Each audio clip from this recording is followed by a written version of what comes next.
6 years ago we lost 13 rhinos. Last year we lost 1,004 rhinos. It is crazy. We are going to lose the species. We always lost rhinos in this country, but they were at what one might term a manageable level. If we don't all start looking after rhinos, we don't have rhinos for the next generation, and that is a fact. We have tried everything, but we're under siege. People won't hesitate to shoot you. Yeah, at the moment I think we're fighting fire with fire. The problem is, once an animal is worth more dead than alive, I mean, how are you going to conserve these animals? If we allow the rhinoceros to disappear, what is next? If we cannot save a big species, a flagship species, we as human beings will have failed. The problem is massive. The problem is an international crisis. We have seen since 2008 some 2,600 rhino slaughtered unnecessarily for their horns.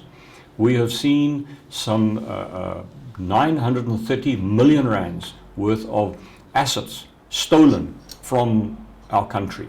Since about the mid-70s, we estimate over 100,000 rhino have been poached across the face of Africa. Because of the strong numbers of rhino in South Africa, we have now become the last bastion.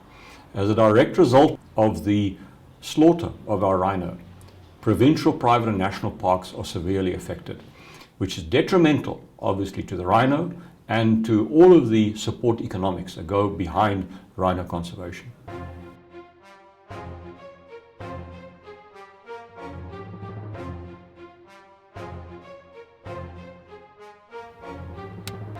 Een wit renosterkoei is doodgeskiet en nog een gewond in die Waterberg gebied in Limpopo. Die valke sê 4 verdagtes is in hegtenis geneem met 'n renosterhoring wat in hulle besit gekry is.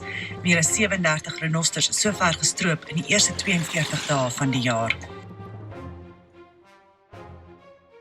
To find her dead and the way she was hacked to pieces was horrendous. And at that stage, you just don't know what to do. You get into such an emotional state.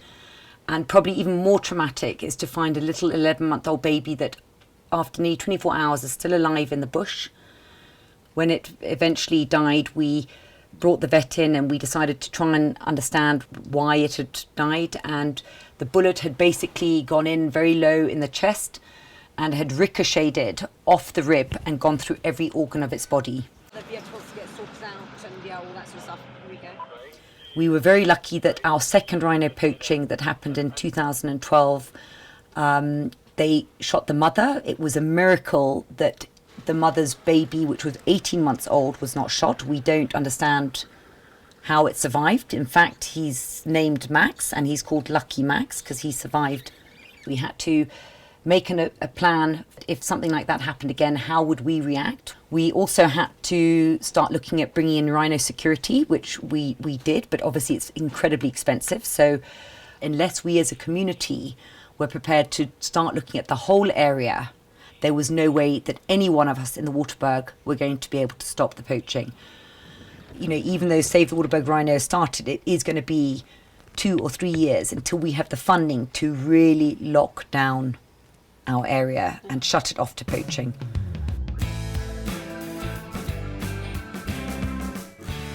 We got involved with the Waterberg Rhino right from the onset, with Tessa Baber's initiation of the project, as we believe that a collective is stronger than an island mentality.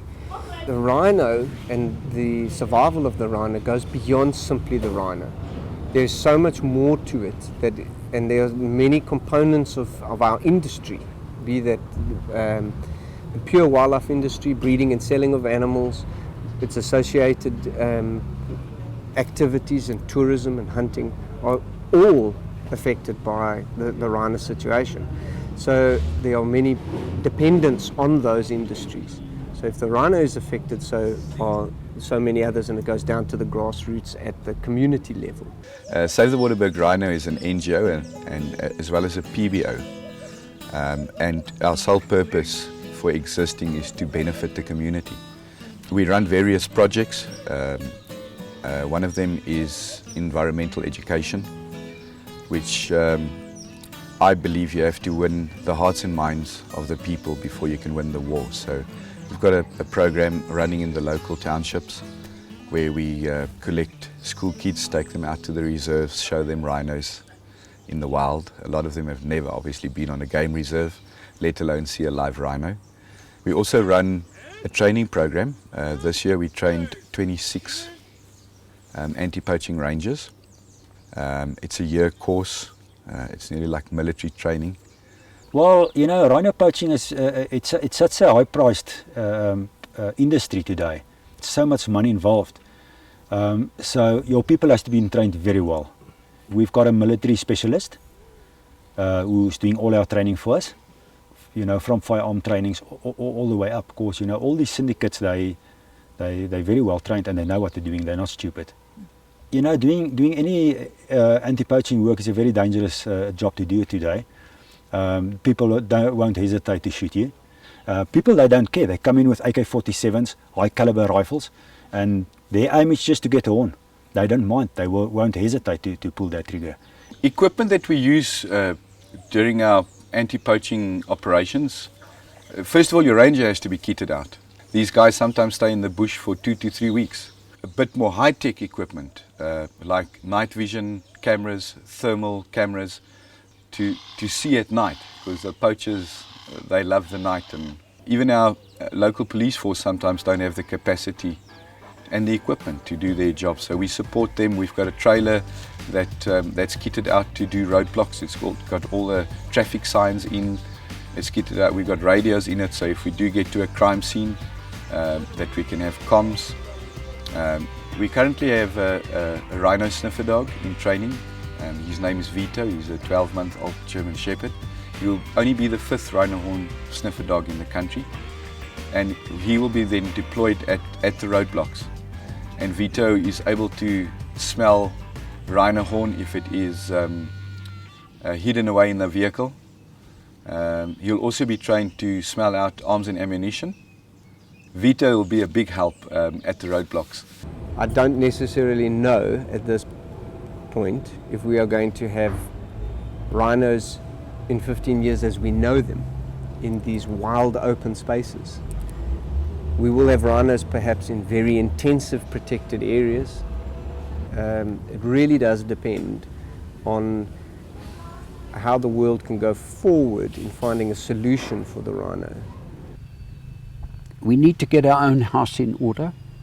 We need to demonstrate to the world that we can take care of the situation even though it's extremely expensive.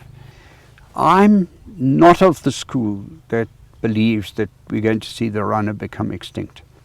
We've learned some very nasty, expensive lessons, but there are some wonderful, dedicated individuals who are determined to make a difference from the point of view of the conservation of the species. I firmly believe we will have rhino in 15 years.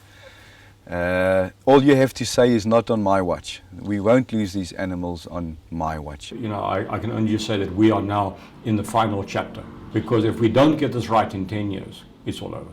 We call upon the global community to work with us. We want more ears, more attention in order to put forward our challenge. Killing of rhinos is no longer a South African issue, it's a global issue.